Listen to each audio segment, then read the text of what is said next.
Yo famille, j'espère que vous allez bien. Bienvenue chez MVP Foot. On va faire le résumé de l'actualité du football des Ivoiriens. Voilà, donc pour ceux qui connaissent pas MVP Foot, on fait chaque jour le résumé de l'actualité du football des Ivoiriens. Et puis aussi, de temps en temps, on fait les débriefs, on fait les analyses. Donc, abonnez-vous pour ne rien rater. Donc aujourd'hui, on va faire le journal des éléphants. Donc, abonnez-vous. Voilà, abonnez-vous parce qu'on va atteindre 20 000 ou 30 000 abonnés d'ici la fin de l'année. Donc, abonnez-vous. Voilà, on commence. On commence par une lettre que j'ai faite pour Simon Adingra. J'ai dit, cher Simon Adingra, en tant qu'un fervent admirateur de ton talent et de ta contribution au football ivoirien, je ressens le besoin de t'adresser cette réflexion. Non, pas comme une critique, mais un humble conseil. Voilà, donc ton potentiel est indéniable. Tu fais partie de cette élite prometteuse qui incarne le football ivoirien, européen, même africain, mais ta situation actuelle dans ton club de Brighton mérite d'être examinée avec sérieux. Voilà. Depuis ton arrivée dans ce club de Première Ligue, il est évident que ton talent est limité. À Brighton, c'est un club dénué de mérite, mais il ne correspond pas à l'envergure de ton talent. Plus le temps passe, plus les observateurs remarquent une stagnation dans ta progression. Voilà, donc cette situation, si elle perdure, elle risque de nuire à ton développement en tant que joueur et à tes ambitions sur le long terme. Donc il est crucial, cher Simon Adingra, que tu évolues dans un environnement que tu es considéré comme une priorité où ton talent est exploité à 100%. Les matchs sporadiques que tu disputes actuellement ne suffisent pas pour te maintenir au sommet de ton potentiel. Voilà, donc ton talent mérite une scène plus adaptée à la progression. La Ligue 1 ou la Bundesliga serait une destination idéale pour toi. Ces championnats sont reconnus pour leur capacité à développer les jeunes talents et te permettront d'exploser et de franchir un nouveau palier dans ta carrière. Rester dans un club qui ne te place pas au centre de son projet, même si l'équipe affiche une certaine stabilité, pourrait freiner ton évolution. Donc l'attente et la patience ont leurs limites, surtout lorsqu'on parle d'un joueur avec ton potentiel. Au-delà de ton avenir, tu as la responsabilité envers la Côte d'Ivoire. Les éléphants comptent sur toi. Oui, parce que tu es un pilier de cette équipe, parce qu'il y a des défis majeurs qui arrivent, donc il est impératif que tu sois en pleine position de tes moyens.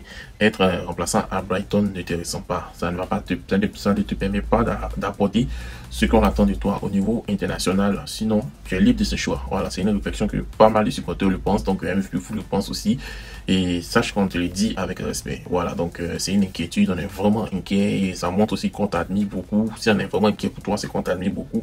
Donc, essayez de voir, cher agent de Simon Adingra, ce que vous pouvez faire pour notre Simon Adingra. Parce que là, ça nous fait de la peine de le voir être remplaçant chaque semaine. Voilà, donc avec tout notre soutien, MVP Photo, ton admirateur sincère. Et vous, quel message pouvez-vous donner à Simon Adingra? Parce qu'il faut que ça arrive dans son oreille pour ne pas que il gâche sa saison. Voilà. On continue avec le niveau transfert où Abdoul Yoro Marc a récemment signé son premier contrat professionnel avec Başakşehir à Istanbul. Voilà, c'est un jeune milieu de terrain issu du centre de formation turc. Il s'est engagé d'une durée de 3 ans et demi. D'après nos sources, le joueur a possiblement évolué au sein de l'ES Daoukro avant de faire le grand saut vers la Turquie. Voilà, donc sa carrière prometteuse s'inscrit désormais dans une nouvelle étape captivante au sein du football professionnel. Il va rejoindre Christopher Opéry, donc ils vont vraiment, je pense qu'il va être le guide de Opéry là-bas. Donc la signature du premier contrat professionnel pour Abdoulaye est vraiment à Başakşehir marque un tournant important dans sa carrière de jeune milieu de terrain. Son parcours qu'il a mené à l'US Daoukro au centre de formation turc montre que son potentiel est bon, aussi il a une très bonne détermination et il veut s'imposer sur la scène internationale. Donc c'est une opportunité dans ce championnat compétitif comme la Super League, hein, et ça pourrait être formidable, une vitrine formidable pour lui, pour développer son talent et attirer l'attention de pas mal de clubs européens. Mais c'est un défi, ça va être double. Il va devoir s'adapter rapidement, il doit répondre à les exigences du football professionnel, il doit se faire une place dans l'équipe première. Et on sait que Başakşehir, c'est une équipe qui est venue troubler un peu la hiérarchie. Avant, on avait Galatasaray, on avait comment on appelle, Fenerbahçe, et on avait le Beşiktaş, et Başakşehir est venu les mélanger un peu. Donc il faut vraiment atteindre le top niveau. Donc ce type de parcours, ça met en lumière l'importance des centres de formation locaux et internationaux pour relever les jeunes talents. Voilà. Quel mot pouvez-vous donner à notre cher Abdoulaye Yoro qui vient de commencer sa carrière? On va suivre de près avec MVP Foot. continue aussi avec Abdul Kader Bamba, attaquant ivoirien de 30 ans qui a signé un contrat avec Clermont Foot en Ligue 2 jusqu'en 2026. Voilà, il faut noter qu'il est passé par l'UFC Nantes et aussi il faut noter que ce transfert représente une nouvelle opportunité pour lui de relancer sa carrière et d'adapter son expérience au club clermontois. Cette signature s'inscrit dans la volonté de renforcer son effectif le club de Clermont, mais aussi pour relever les défis des prochaines compétitions. Voilà, donc il faut voir aussi le choix d'Abdul, c'est de rejoindre Clermont et une décision stratégique qui va lui permettre de retrouver un temps de jeu régulier, avoir un impact significatif en Ligue 2 et aussi, vu son âge à 30 ans, son expérience dans les divisions supérieures comme la Ligue 1 sera précieuse pour guider une équipe ambitieuse et en quête de stabilité. Aussi pour Clermont, aussi, ce recrutement montre une volonté de miser sur des joueurs expérimentés pour consolider leur projet sportif. Voilà, donc quand on regarde tout ça, on voit que si Bamba parvient à exploiter pleinement cette opportunité, il pourrait devenir un pilier offensif de l'équipe et un modèle pour les jeunes talents de ce club. Donc, que pensez-vous de ce transfert de Bamba à Clermont? On va continuer avec la Ligue des Champions où on a un compatriote qui a joué hier, il s'appelle Kevin Nadji. Il a brillé lors de la rencontre face au Bayern de Munich et il a réalisé une performance remarquable. Voilà, son jeu incisif combiné à son engagement et sa capacité décisive dans des moments cruciaux ont attiré l'attention de pas mal d'observateurs, même un foot aussi observateur, il voit aussi que c'est vraiment pas mal. Donc c'est une prestation face à un adversaire de renom, ça montre son potentiel prometteur et ça confirme aussi qu'il a un talent à suivre de près. Il est déjà international U23, donc je pense qu'il est en train de monter en puissance et c'est une très bonne chose pour les éléphants de Côte d'Ivoire. Donc cette performance contre une équipe aussi prestigieuse que le Bayern montre sa maturité et ses qualités techniques.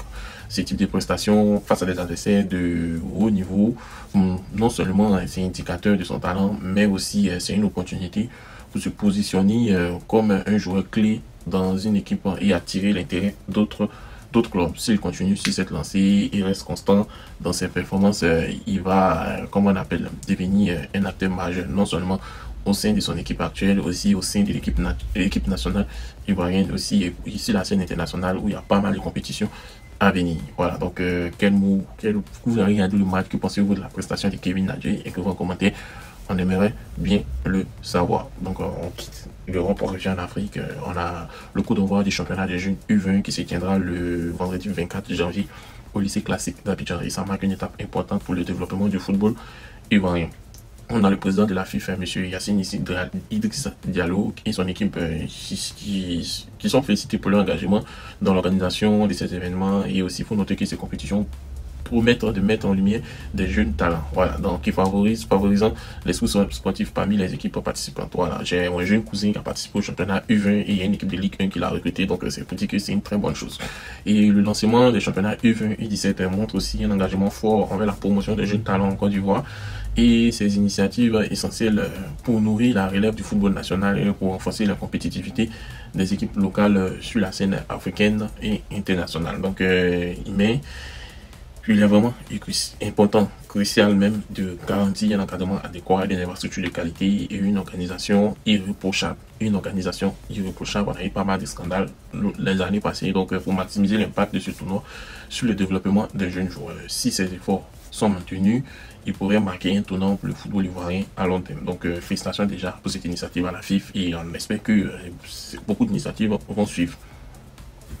On quitte la Côte d'Ivoire, on va en Italie. On a Christian Kwame qui est attaquant ivoirien, tout même le surnomme CR7 et il suscite l'intérêt de pas mal de clubs en Série A, notamment Torino qui semble être son choix prioritaire pour un transfert cet hiver. Voilà, il a eu une récente prolongation de contrat avec Fiorentina où son salaire a baissé. Voilà, et puis on veut le vendre. Donc des négociations sont en cours pour finaliser les détails administratifs et contractuels.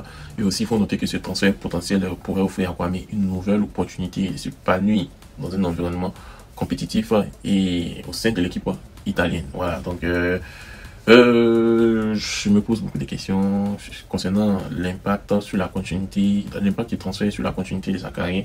Je me demande comment est-ce que Christian Kwame pourrait-il s'intégrer dans un nouvel environnement et s'adapter au style de jeu de Torino tout en maintenant sa progression. Voilà, donc j'espère qu'il va vraiment s'adapter et d'abord il comprend déjà l'italien, il connaît le football italien. Voilà, et puis concernant l'équilibre financier pour le club, est-ce que la Fiorentina ayant récemment prolongé Kwame pourrait-elle obtenir une compensation financière adéquate pour justifier son départ? Voilà, tout en répondant aux attentes des clubs intéressés. Donc ça, c'est au niveau de la Fiorentina là-bas, mais je pense qu'ils sont pas interdits à finir à la Fiorentina là-bas. Donc ce transfert potentiel de Kwame au Torino représente une belle opportunité pour le joueur de se relancer dans sa carrière. Il a une vilaine blessure, et la blessure a vraiment freiné sa carrière, donc il pourrait bénéficier d'un temps de jeu de plus conséquent. Ses choix témoignent de son ambition de continuer, de progresser dans un championnat qu'il connaît bien. Cependant, son succès devra dépendre de sa capacité à s'adapter rapidement aux exigences de sa nouvelle équipe et à répondre aux attentes des supporters.